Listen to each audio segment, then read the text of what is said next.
KTO Radio présente À haute voix, la lecture intégrale des œuvres spirituelles majeures. Aujourd'hui, Quo Vadis de Henryk Sienkiewicz.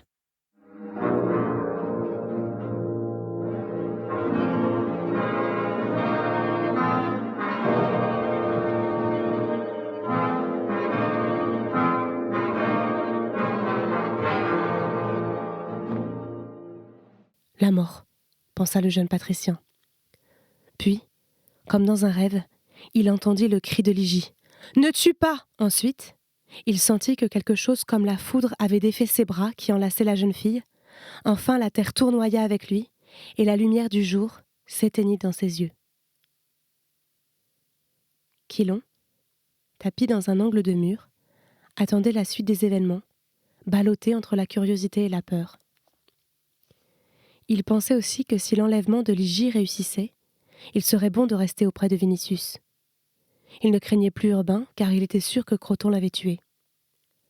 En revanche, il se disait que si un rassemblement se faisait dans les rues encore désertes, si les chrétiens ou quiconque voulait opposer une résistance à Vinicius, il les haranguerait en se faisant passer pour un représentant des autorités, un mandataire de la volonté de César, et en dernier recours, il appellerait les vigiles à venir en aide aux jeunes patriciens contre la racaille de la rue, et ainsi il se gagnerait de nouvelles faveurs.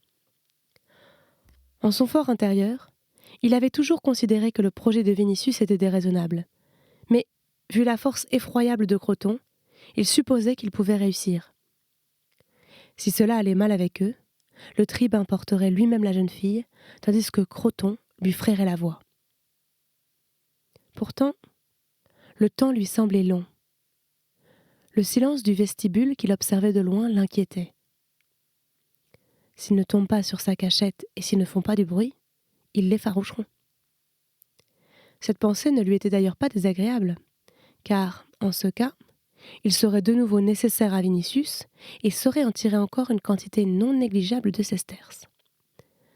Quoi qu'ils fassent, se disait-il, c'est pour moi qu'ils le feront, sans qu'aucun ne s'en doute.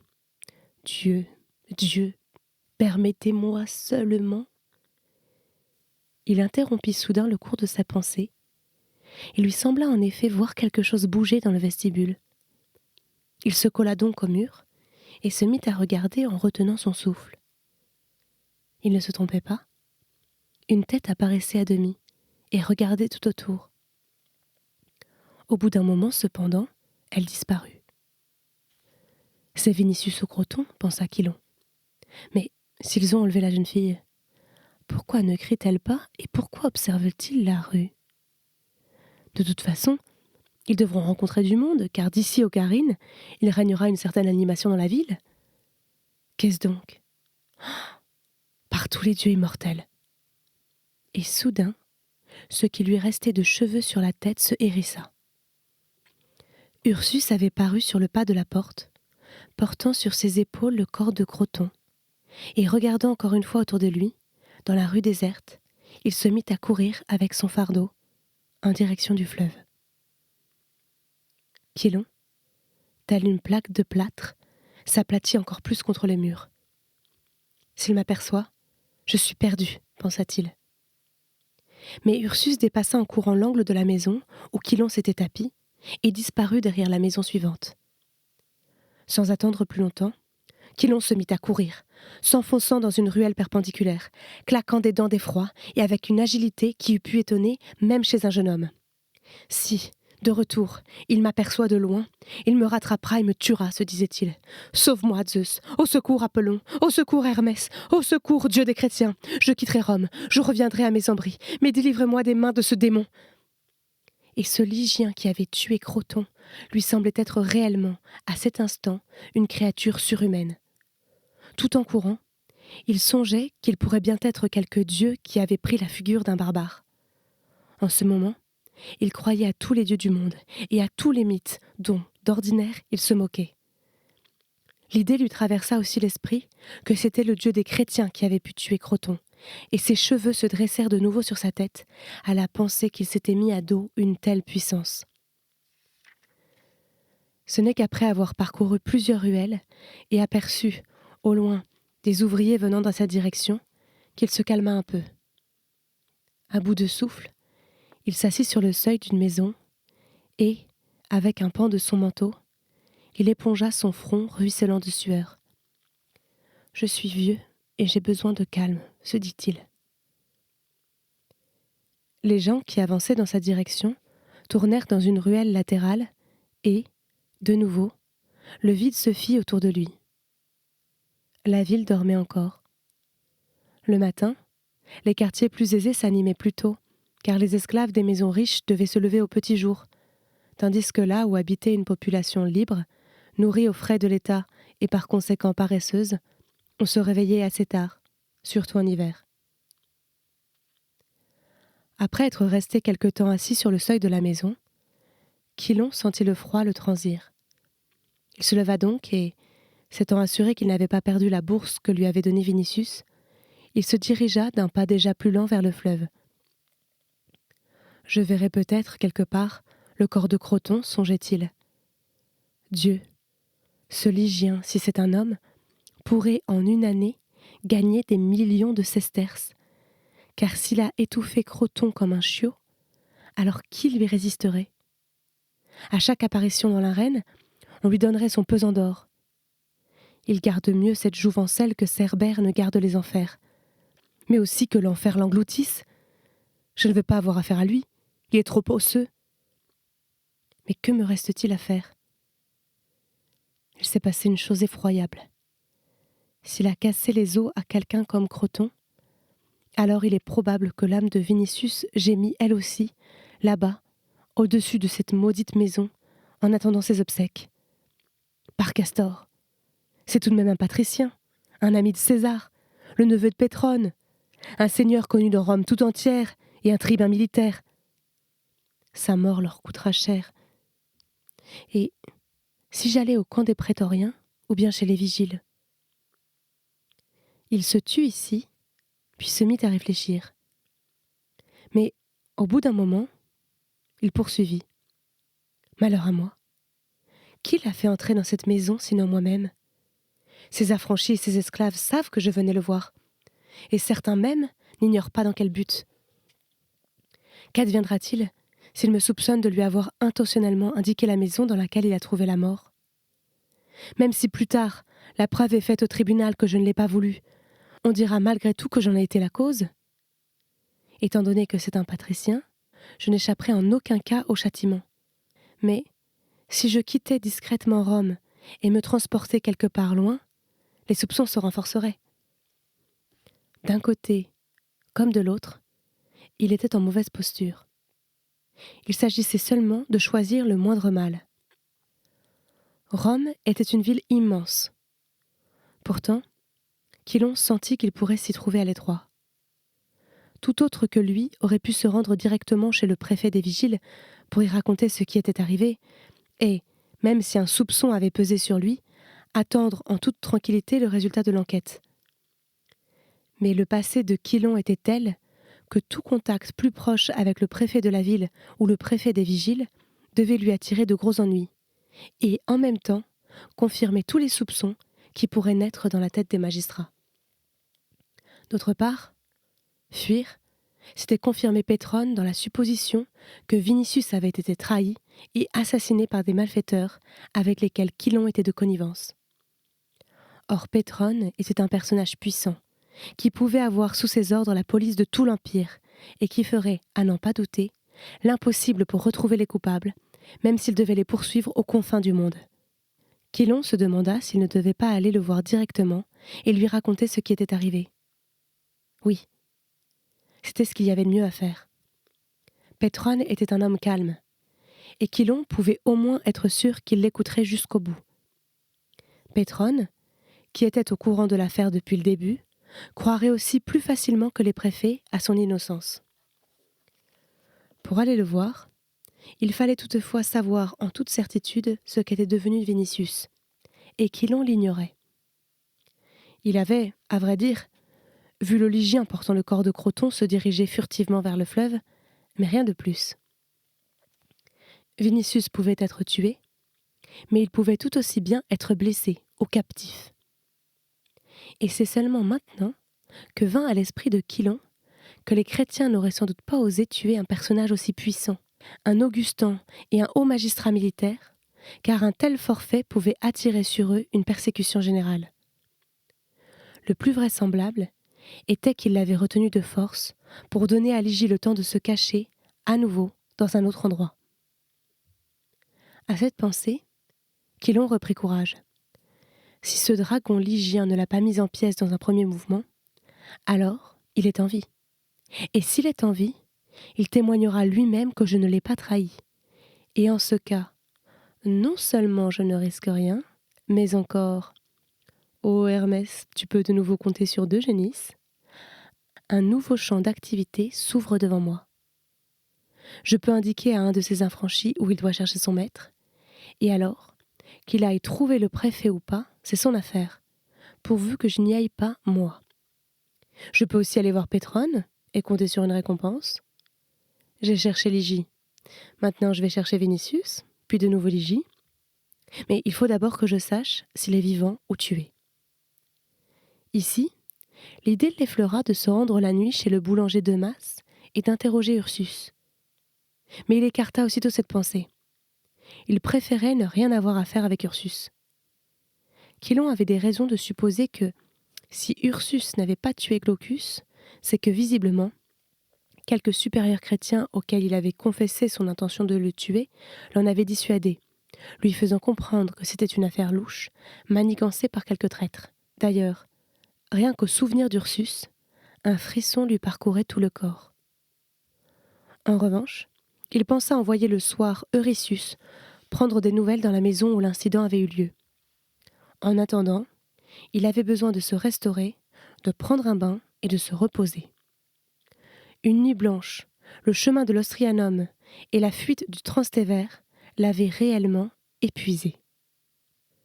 Une chose le consolait constamment. Il avait sur lui 2 bourses, celle que Vinicius lui avait donnée chez lui et celle qu'il lui avait jetée au retour du cimetière. Vu cette heureuse circonstance, et aussi en raison des émotions qu'il avait eues, il décida de manger plus copieusement et de boire un meilleur vin que d'habitude. Lorsque ce fut enfin l'heure d'ouverture des tavernes, il s'y précipita et mit si bien son projet à exécution qu'il en oublia son bain. Il avait surtout envie de dormir, et ce manque de sommeil l'avait affaibli à tel point qu'il regagna en titubant son logis de Subure, où l'attendait l'esclave acheté par l'argent de Vinicius. Là, étant entré dans le cubiculum obscur comme un terrier de renard, il se jeta sur sa couche et s'endormit aussitôt. Il ne se réveilla que le soir, ou plutôt, il fut réveillé par son esclave qui l'appelait à se lever, car quelqu'un le cherchait et voulait le voir au sujet d'une affaire urgente. Le vigilant Quilon s'en trouva instantanément dégrisé, et, ayant ordonné à l'esclave de s'écarter, il jeta un coup d'œil prudent au dehors. Ce qu'il vit le pétrifia. De la porte entrebâillée du cubiculum, il aperçut l'énorme silhouette. Oh! Il aperçut l'énorme silhouette d'Ursus. À cette vue, il sentit ses jambes et sa tête se glacer. Son cœur cessait de battre, et des milliers de fourmis lui parcoururent le dos. Il resta sans voix pendant un moment, puis, claquant des dents, il dit, ou plutôt gémit. « Syrah, je ne suis pas là. Je ne connais pas ce brave homme. » « Je lui ai dit que tu étais là et que tu dormais, Seigneur, » répondit l'esclave. « Il a exigé qu'on te réveille. »« Oh Dieu, je te ferai... » Ursus, comme impatienté d'attendre, s'approcha de la porte du cubiculum et, se baissant, il fourra sa tête à l'intérieur. « Quilon Quilonides » appela-t-il. « Pax tecum, Pax, Pax » répondit Quilon. « Ô toi, le meilleur des chrétiens ! Oui, je suis Quilon, mais c'est une erreur, je ne te connais pas. »« Quilon Quilonides » répéta Ursus. « Ton maître, Vinicius, te demande de venir avec moi. »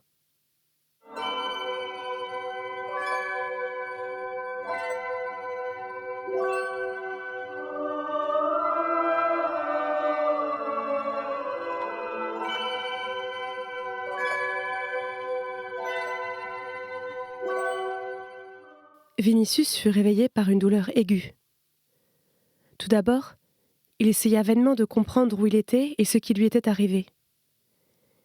Il avait un bourdonnement dans la tête et sa vue était comme brouillée. Peu à peu, pourtant, il reprit conscience et, enfin, vit comme à travers un brouillard 3 hommes penchés sur lui. Il en reconnut 2. L'un était Ursus, l'autre, le vieillard qu'il avait renversé en emportant Ligie. Le troisième, tout à fait inconnu, tenait son bras gauche et, le tâtant du long du coude jusqu'à l'épaule et la clavicule, il lui causait une douleur si effroyable que Vinicius, persuadé que c'était une sorte de vengeance exercée sur lui, leur dit à travers ses dents serrées « Tuez-moi ». Mais ils ne semblèrent pas prêter attention à ces paroles, comme s'ils ne les avaient pas entendues, ou bien comme s'ils les considéraient comme un gémissement bien naturel provoqué par la souffrance. Ursus, avec son visage de barbare, soucieux et en même temps menaçant, tenait un paquet de chiffons déchirés en longues bandes.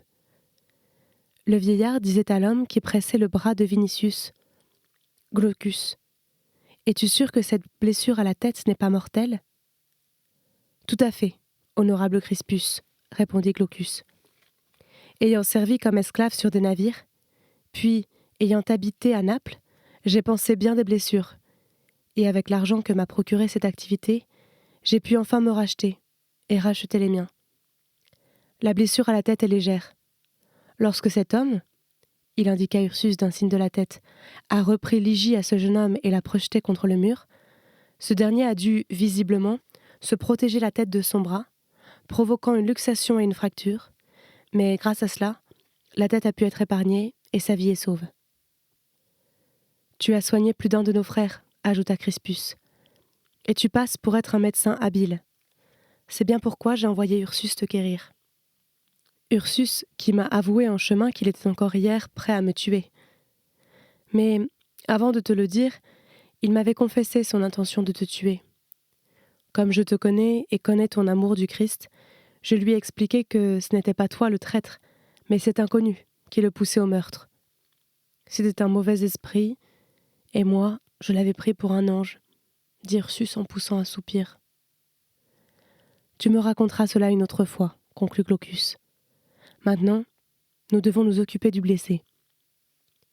Cela dit, il procéda à la réduction du bras de Vinicius qui, bien que Crispus lui aspergeât le visage d'eau, perdait constamment connaissance de douleur. C'était d'ailleurs bénéfique pour lui car, alors, il ne sentait ni la réduction ni le bandage du bras fracturé que Glaucus plaça entre 2 planchettes concaves, puis banda rapidement et fortement pour l'immobiliser. L'opération terminée, Vinicius se réveilla de nouveau et vit Ligie penchée sur lui. Elle était près de son lit et tenait devant elle un petit seau de cuivre avec de l'eau, dans laquelle Glaucus trempait de temps à autre une éponge pour en humecter la tête du blessé. Vinicius la regardait et n'en croyait pas ses yeux. Il lui semblait que c'était un rêve ou que c'était une vision de l'être cher due à la fièvre. Au bout d'un long moment, il parvint à chuchoter « Ligie !» À sa voix, le petit seau trembla dans la main de la jeune fille et elle tourna vers lui un regard plein de tristesse. « La paix soit avec toi », répondit-elle doucement. Elle se tenait là, les mains tendues, le visage plein de pitié et de chagrin. Lui la regardait, comme s'il eût voulu se remplir les yeux de sa vue, pour pouvoir en garder l'image lorsqu'il aurait les paupières fermées. Il regardait son visage pâle et amaigri, les torsades de ses cheveux sombres, son pauvre vêtement d'ouvrière.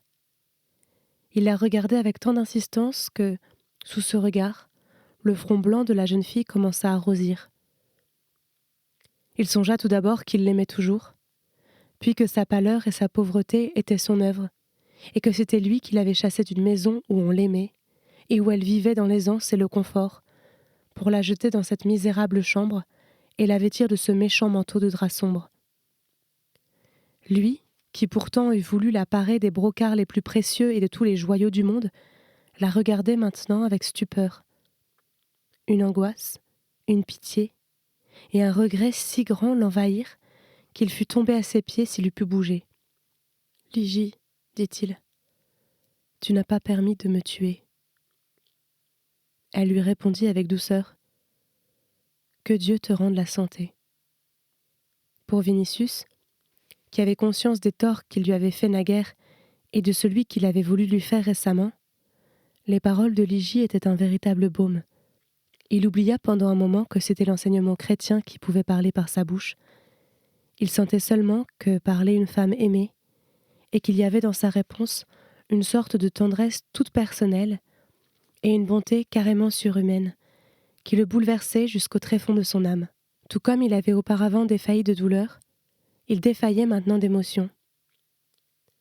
Une faiblesse tout à la fois immense et délicieuse le gagnait. Il avait l'impression de sombrer dans un abîme, mais il sentait en même temps que cela lui faisait du bien et qu'il était heureux.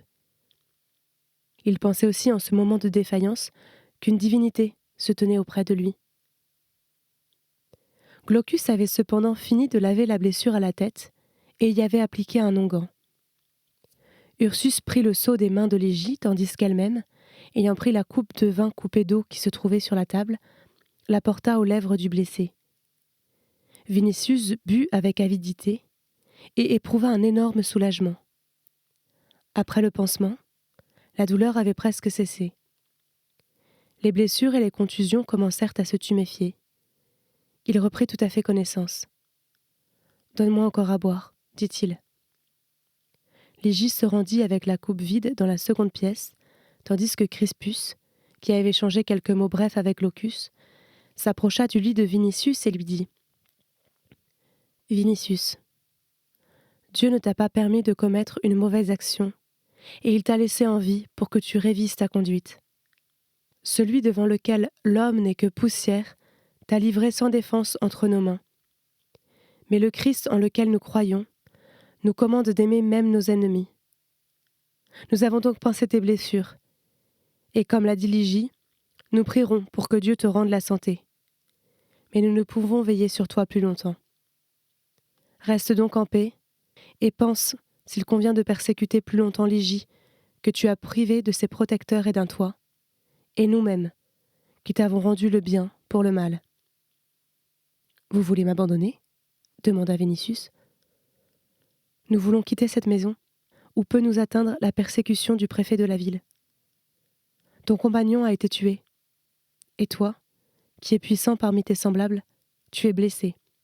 Ce qui est arrivé n'est pas de notre faute, mais c'est nous qui tomberions sous le coup de la loi. Ne craignez pas les persécutions, lui déclara Vinicius. Je vous protégerai. » Crispus ne voulait pas lui avouer qu'il ne s'agissait pas seulement du préfet et de la police, et que, n'ayant pas confiance en lui, on voulait aussi éviter à Ligie d'être encore importunée par lui. « Seigneur, continua-t-il, ta main droite est valide. Voici des tablettes et un style.